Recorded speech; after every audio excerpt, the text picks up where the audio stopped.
힐링쇼 채널에 잘 오셨습니다. 제가 힐링쇼 채널을 기획하게 된 것은 큰 성공과 큰 실패를 모두 경험했기 때문에 다음과 같은 분들을 도와드리고 싶었어요. 제 채널의 캐치프레이즈가 지쳐있는 성공을 힐링합니다 인데요. 성공을 향한 길에서 많이 지쳐있는 분들이 힐링을 경험할 수 있도록 도움드리려고 해요. 자신은 원치 않았지만 어쩌다 보니 실패의 길목에 서 계시는 분들에게도 힐링을 경험할 수 있도록 도움드리려고 해요. 유튜브 세상에 처음 등장한 저는 작가이자 대중서 분야에서 오랜 경력을 가진 출판기획자 안시호입니다. 밀리언셀러를 2번이나 내는 큰 성과를 거두었고요. 기획에서 그치는 것이 아니라 내 회사를 창업하여 생산과 마케팅을 같이 했기 때문에 돈을 좀 벌 수 있었어요. 재테크도 나름 열심히 해서 나이에 비해 큰 재산을 갖게 되었어요. 밀리언셀러가 나오고 연달아 히트작이 나오니까 사업 선배님들이 회사 규모 키울 것을 권하셨어요. 그 조언은 제 욕망을 자극했어요. 성공해서 얻는 도파민이 탐이 났기 때문에요. 회사 규모를 키우면 그 도파민을 지속적으로 맛볼 수 있을 거라고 생각했어요. 그래서 회사 규모 키우는 것이 네가 진짜 원하는 것이냐는 나의 내면에 꼭 해야 하는 질문의 과정을 생략한 채 그냥 엑셀레이터를 밟았어요. 하지만 그때부터 내 마음에 안 드는 일, 내가 통제하기 어려운 일만 계속 생겼어요. 커진 회사 규모만큼 제 스트레스의 크기가 커졌어요. 그런데 어찌된 일인지 제 스트레스 방어력은 도리어 더 작아졌어요. 제로에 가까웠어요. 스트레스가 만병의 근원이라는 것은 누구나 아는 상식적인 이야기인데요. 그러다 결국 큰 병을 얻게 되었어요. 병원에서는 만성피로 증후군이라고 밖에 진단할 수 없다고 했으나 몸의 모든 장기가 무기력했어요. 에너지 탈진 현상이 온 거예요. 수면장애는 당연한 것이었고요. 아예 밥을 먹을 수가 없었어요. 수간호사 출신 친척 언니를 불러서 일주일에 2-3번씩 링거를 꽂았어요.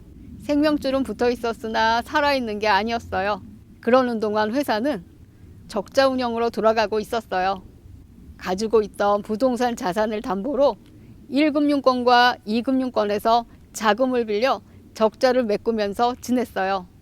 제 에너지가 무기력해지면서 회사의 에너지도 같이 무기력해졌어요.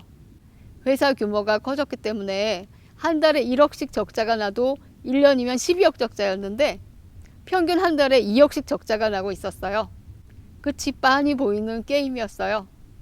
사실 그때 회사 문을 빨리 닫고 재산을 지키는 것이 가장 현명한 방법이었어요. 하지만 20대에 창업한 회사에 대해 애착이 많았던 저는 그렇게 하지 못했어요. 회사가 없어지는 것에 대한 두려움이 가장 컸었는데 그때는 보통의 많은 사람들이 그러하듯 눈에 보이는 세계만을 믿고 살았던 시절이었기 때문에 그랬어요. 회사가 곧 나 자신이라고 생각되었고 내 직업과 나 자신을 분리하지 못했어요. 결국 끝이 빤히 보였던 게임은 다 끝나고 재산도 회사도 모두 날아가 버리고 난 다음 저는 10년 가까운 시간 동안 소 잃고 외양간 고치기에 몰입했어요. 소 잃고 외양간 고치기라는 예속담은 일이 이미 잘못된 뒤에는 손을 써도 아무 소용이 없다는 것을 비꼬는 말인데요. 저는 그렇게 생각하지 않았어요.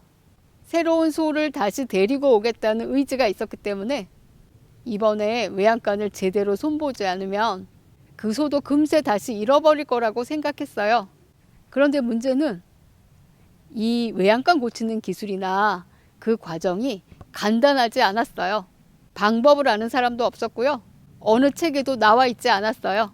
저 스스로 하나씩 탐구하면서 알아내야 했어요. 제가 힐링쇼 채널을 기획하게 된 것은 큰 성공과 큰 실패를 모두 경험했기 때문에 다음과 같은 분들을 도와드리고 싶었어요. 제 채널의 캐치프레이즈가 지쳐있는 성공을 힐링합니다 인데요. 성공을 향한 길에서 많이 지쳐있는 분들이 힐링을 경험할 수 있도록 도움드리려고 해요. 자신은 원치 않았지만 어쩌다 보니 실패의 길목에 서 계시는 분들에게도 힐링을 경험할 수 있도록 도움드리려고 해요.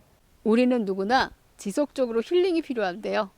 왜냐하면 누구에게나 자신의 삶에 가장 중요한 것은 존재거든요. 그런데 우리는 그 존재를 늘 손상받으며 살아요. 그걸 그대로 방치하지 말고 내 존재의 온전함을 되찾기 위해서 우리에게는 힐링이라는 과정이 꼭 필요한 거죠. 오늘 영상이 힐링쇼 채널의 첫 번째 이야기인데요. 저는 우리나라 1세대 딩크거든요. 그런데 남편이 인생 2막을 고향에서 살고 싶다고 해서 충남 지역으로 같이 내려왔어요. 오늘 첫 이야기는 시아버님께서 남겨주신 충남 서산에 있는 논 앞에서 논뷰라는 콘셉트로 찍었어요. 아주 조용하고 평온한 곳이에요. 보시는 분들께도 이 평온함을 드렸으면 좋겠네요. 그럼 두 번째 이야기로 다시 만날게요.